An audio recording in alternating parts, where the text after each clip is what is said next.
Małopolska końca XIII wieku. Kraków, najważniejszy gród dzielnicowej Polski. Miasto, które wciąż pamiętało dawne ambicje Piastów. Miasto, którego tron dawał nie tylko władzę nad ziemią krakowską, ale także prestiż, cień dawnej zwierzchności nad innymi książętami. Na tym tronie siedział książę, którego historia zapamiętała jako człowieka pobożnego, łagodnego, niemal ascetycznego, Bolesław V Wstydliwy. Ale w roku 1273 wokół jego tronu zaczęła zaciskać się pętla. Nie chodziło już tylko o podatki, nie chodziło tylko o urazy możnych, nie chodziło nawet wyłącznie o ambicję jednego księcia. Chodziło o pytanie najgroźniejsze w każdej monarchii. Kto przejmie władzę, gdy obecny władca odejdzie bez potomka?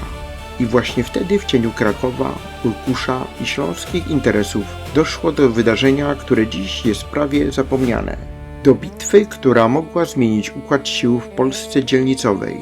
Do bitwy pod Bogucinem. 2 czerwca 1273 roku. Według przekazu Jana Długosza wojska wierne Bolesławowi Wstydliwemu starły się z siłami wspierającymi Władysława Opolskiego, pretendenta do tronu krakowskiego. Muzeum Historii Polski również wskazuje, że atak wojsk śląskich został wtedy powstrzymany przez rycerstwo Bolesława pod Bogucinem, niedaleko Olkusza. To była bitwa mała w skali wielkich wojen, ale ogromna w znaczeniu politycznym. Bo niekiedy historia nie rozstrzyga się pod Grunwaldem, czasem rozstrzyga się na polach pod niewielką miejscowością, której nazwa po wiekach brzmi jak echo – Bogucin. Cofnijmy się w czasie do świata rozbitego. Polska XIII wieku nie była jednym silnym królestwem. Była mozaiką księstw. Kraków, Sandomierz, Wielkopolska, Mazowsze, Śląsk, Kujawy. Każdy region miał swojego księcia, własne rody możnowładcze, własne interesy. Od testamentu Bolesława Krzywoustego minęło już ponad 100 lat.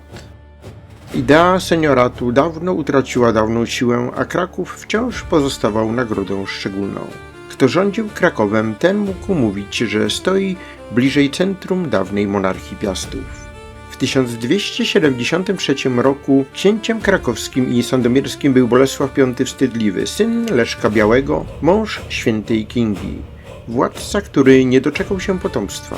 I właśnie ten brak następcy stał się źródłem politycznej burzy.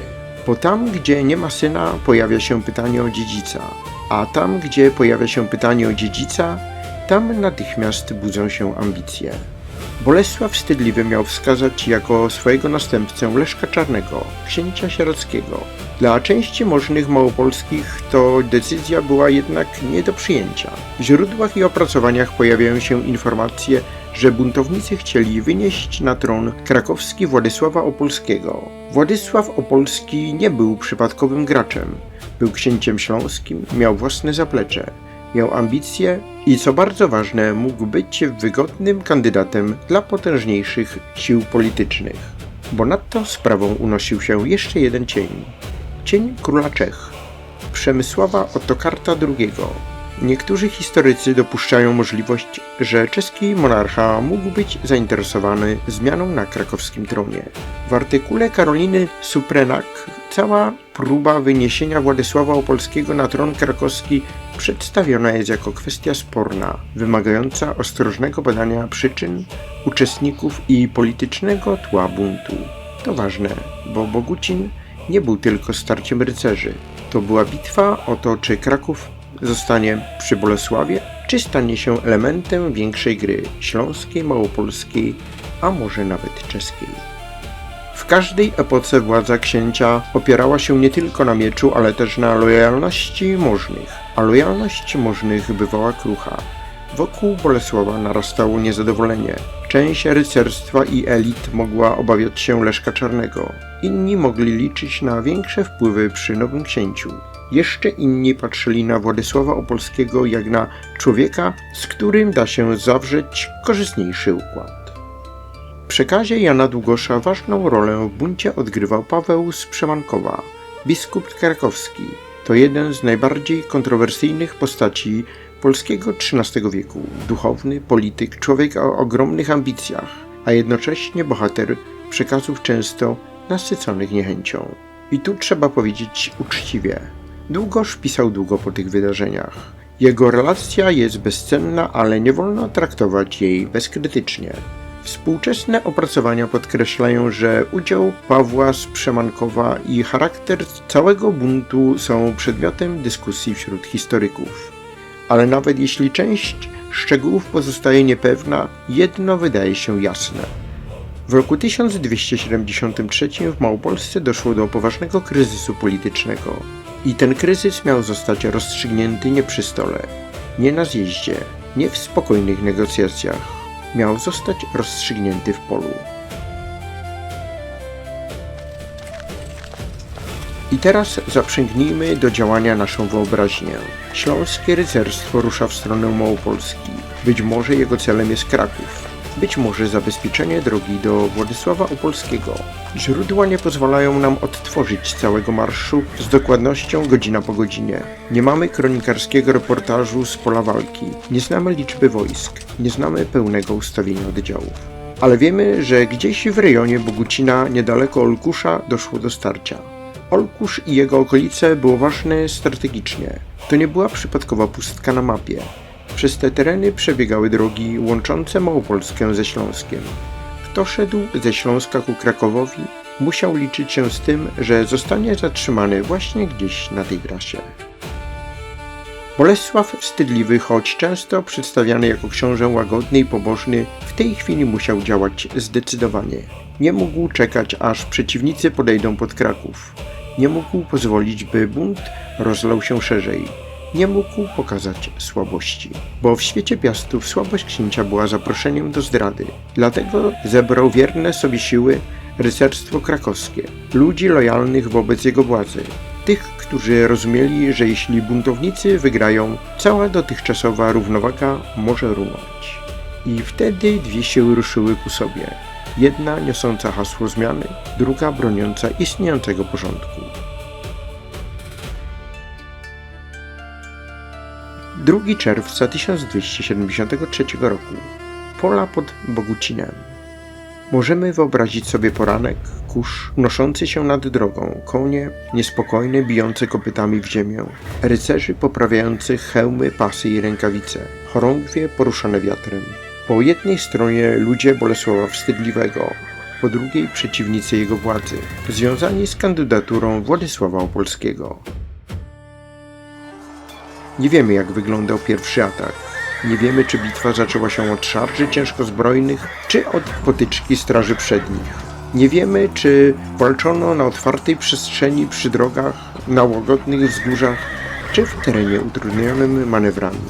Ale możemy powiedzieć jedno, Bolesław nie dał się zaskoczyć. Według tradycji przekazanej przez Długosza jego rycerstwo powstrzymało atak wojsk śląskich i odniosło zwycięstwo. Muzeum Historii Polski streszcza to wydarzenie właśnie jako zatrzymanie ataku wojsk śląskich przez rycerstwo Bolesława Wstydliwego. Najpierw huk kopyt, potem krzyk, potem zderzenie kopii, tarcz i końskich piersi. W XIII wieku bitwa nie była eleganckim manewrem z podręcznika, była chaosem, była błotem, potem strachem i nagłą śmiercią. Rycerz nie widział całego pola, widział przeciwnika przed sobą, widział ostrze, widział koński łeb, który wpada na jego tarczę.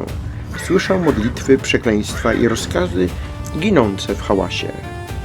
Dla wojsk Władysława Opolskiego i małopolskich buntowników stawka była ogromna. Jeśli przełamaliby siły Bolesława, droga ku Krakowowi mogłaby stanąć otworem. Jeśli przegrali, cały bunt tracił impet.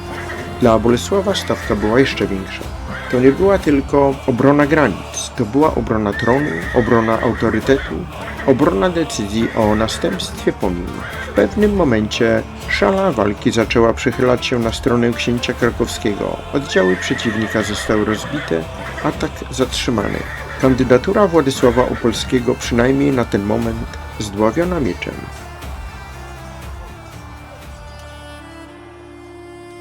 Bogucin stał się miejscem, gdzie bunt został pobity, zanim zdołał zamienić się w pełną zmianę władzy. Nie znamy nazwy wszystkich poległych, nie znamy liczby zabitych, nie znamy pieśni, które mogły być potem śpiewane przy ogniskach. Ale wiemy, że tego dnia Bolesław Wstydliwy ocalił Kraków. Po bitwie kurz opadł. Ale polityka nie kończy się wraz z ostatnim uderzeniem miecza. Bolesław wygrał, ale musiał działać dalej. Jeszcze w tym samym roku ruszył z wyprawą odwetową przeciwko księciu opolsko-raciborskiemu. To pokazuje, że starcie pod Bogucinem nie było drobną potyczką bez konsekwencji, lecz częścią szerszego konfliktu. W 1274 roku zawarto pokój. Władysław Opolski miał zrzec się pretensji do tronu krakowskiego, a Bolesław musiał zgodzić się na korektę granic. Część opracowań wskazuje m.in. na utratę obszarów związanych z kasztelanią chrzanowską. To bardzo średniowieczny finał. Na polu bitwy zwycięża Bolesław. Przy stole rozmów musi jednak zapłacić cenę. Bo w epoce rozbicia dzielnicowego nawet zwycięstwo nie zawsze oznaczało pełen triumf. Bolesław Wstydliwy zmarł kilka lat później w 1279 roku. Nie zostawił syna. Władza w Krakowie rzeczywiście przeszła wtedy na Leszka Czarnego, a więc to, co było jednym z głównych powodów konfliktu w 1273 roku. Sprawa następstwa wróciła po śmierci księcia jak wielki temat polityczny. Bogucin był więc nie tylko bitwą o teraźniejszość, był bitwą o przyszłość Małopolski. Dlatego tak mało mówi się dziś o Bogucinie. Bo nie była to bitwa wielkich armii, nie było tam króla w koronie, nie było krzyżackich chorągwi, nie było wielkiego zwycięstwa, które przez wieki karmiłoby narodową wyobraźnię. Był za to spór dynastyczny, był bunt możnych, był śląski książę sięgający po Kraków. Był bezdzietny władca, który próbował zabezpieczyć sukcesję. Był biskup, którego imię pojawia się w cieniu oskarżeń i politycznych intryg. To jest właśnie historia średniowieczna w najczystszej postaci.